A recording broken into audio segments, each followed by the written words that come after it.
Kalau kita ngomongin Lord Rangga, mungkin yang kepikiran langsung meme dan ketawa ketiwi ya kan? Tapi di balik semua itu, ada sebuah teka-teki besar yang jujur aja belum terpecahkan. Gimana bisa seorang pria, kelihatannya sederhana, dari Brebes tiba-tiba muncul dan ngomongnya kayak diplomat kelas dunia, ngaku-ngaku pegang kunci tatanan dunia lagi? Nah, di sini kita bakal coba bedah bareng-bareng. Siapa sih Lord Rangga ini sebenarnya?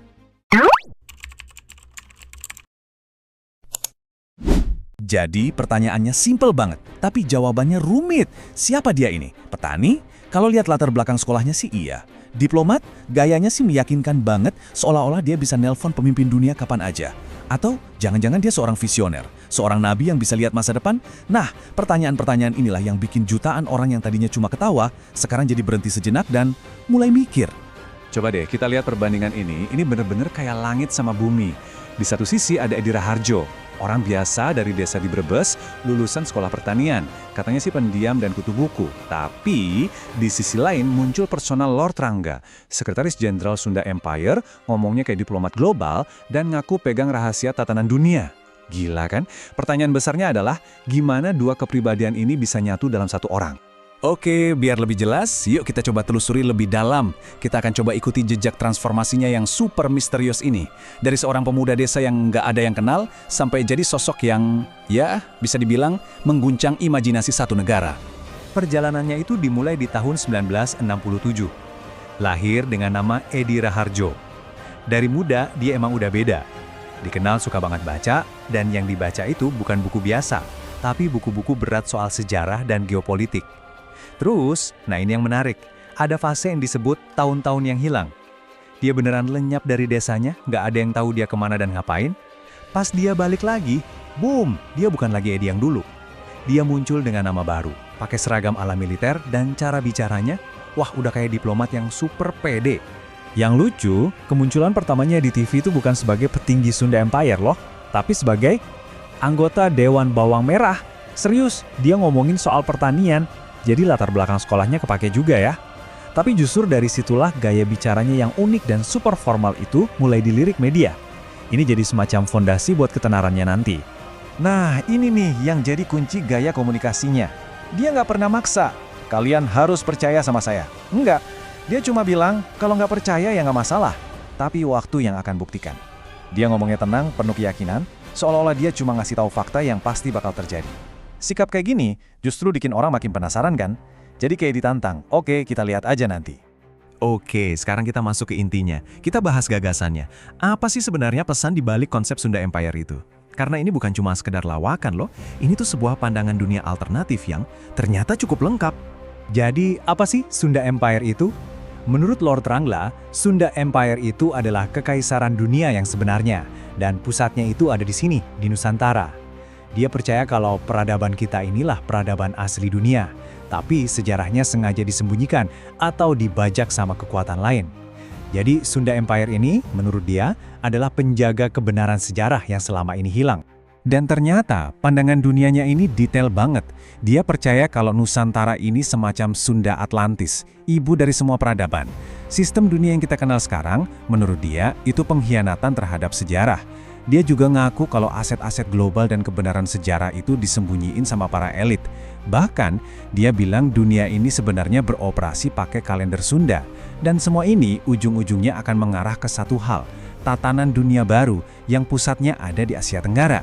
Salah satu teorinya yang paling spesifik, itu tentang tatanan dunia 3 kutub. Intinya, dia meramal kalau dunia nggak akan lagi didominasi satu kekuatan aja. Bakal ada 3 pusat kekuatan baru, dan salah satu pilarnya adalah Asia Tenggara. Coba deh pikirin, ide yang cukup radikal ya pada saat itu. Nah, disinilah ceritanya jadi makin seru, dan mungkin sedikit bikin merinding. Awalnya, di tahun 2019, awal 2020, omongan dia kan jadi bahan ketawaan. Tapi, gak lama setelah itu, dunia kok kayaknya bergerak ke arah yang secara aneh, mirip banget sama apa yang dia bilang. Coba dengerin kutipan ini. Sistem dunia sudah usang dan akan di-reset. Kalimat ini dia ulang-ulang terus sebelum dunia benar-benar kacau. Reset global, itu kata kuncinya. Dia yakin banget tatanan lama bakal runtuh dan diganti yang baru. Nah sekarang, yuk kita coba bandingkan omongannya ini dengan apa yang beneran terjadi. Perbandingannya ini benar-benar bikin kita mikir. Sebelum 2020, Lord Rangga ngomong soal riset global. Nggak lama kemudian, muncul pandemi COVID-19 yang bikin seluruh dunia lockdown. Dia ngomongin perang ekonomi, terus kita semua ngerasain inflasi global dan krisis rantai pasok. Dia bilang bakal ada tatanan dunia multipolar yang baru, dan kita lihat blok BRICS makin besar dan berpengaruh. Dia juga prediksi dominasi Amerika bakal goyah, dan sekarang kita lihat kan ketegangan geopolitik di mana-mana. Poinnya adalah, buat para pengikutnya, kemiripan ini udah terlalu banyak buat dianggap kebetulan. Puncaknya itu pas para pemimpin di forum BRICS ngomongin soal tatanan dunia baru yang lebih adil, yang semangatnya mirip banget sama konferensi Asia Afrika di Bandung dulu. Netizen langsung gerak cepat. Mereka sandingin video pidato para pemimpin itu sama klip-klip lama Lord Rangga. Dan kemiripannya itu, wah, mencolok banget. Tiba-tiba omongan Lord Rangga jadi nggak kedengeran aneh lagi. Pada akhirnya Lord Rangga itu jadi lebih dari sekedar bahan meme.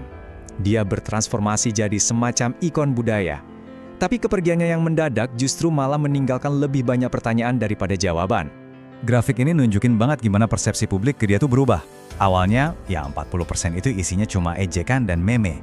Tapi seiring waktu, rasa penasaran yang beneran itu tumbuh jadi 35%. Dan yang lebih gila lagi, ada 25% orang yang ngasih dia semacam respect, tapi respect yang unik gitu. Mereka ngelihat dia sebagai pemikir alternatif yang berani. Perubahan ini kelihatan jelas banget pas dia mulai diundang ke acara-acara TV besar dan podcast-podcast terkenal. Hostnya nggak lagi ngetawain dia.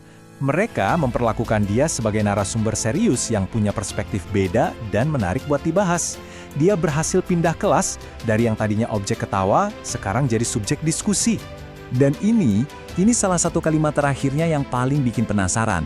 Tunggulah saat orbit dunia berbalik. Tidak semua yang tampak akan tetap ada di tempatnya. Benar-benar penuh teka-teki.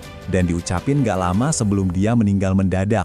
Buat pengikutnya, ini bukan sekedar kata-kata puitis. Ini adalah kode. Kode tentang sebuah misi yang jauh lebih besar.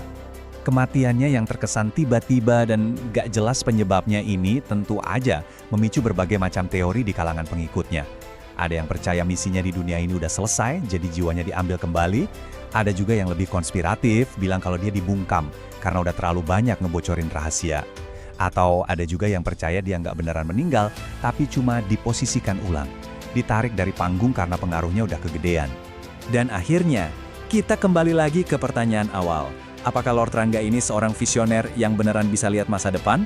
Atau dia cuma sebuah cermin yang nunjukin betapa kita butuh cerita yang beda dari biasanya? Mungkin kita nggak akan pernah tahu jawaban pastinya. Tapi satu hal yang jelas, Lord Rangga berhasil melakukan sesuatu yang luar biasa. Dia bikin satu negara berhenti sejenak, dari yang tadinya ngetawain, jadi mendengarkan, dan akhirnya bertanya, gimana kalau dia benar?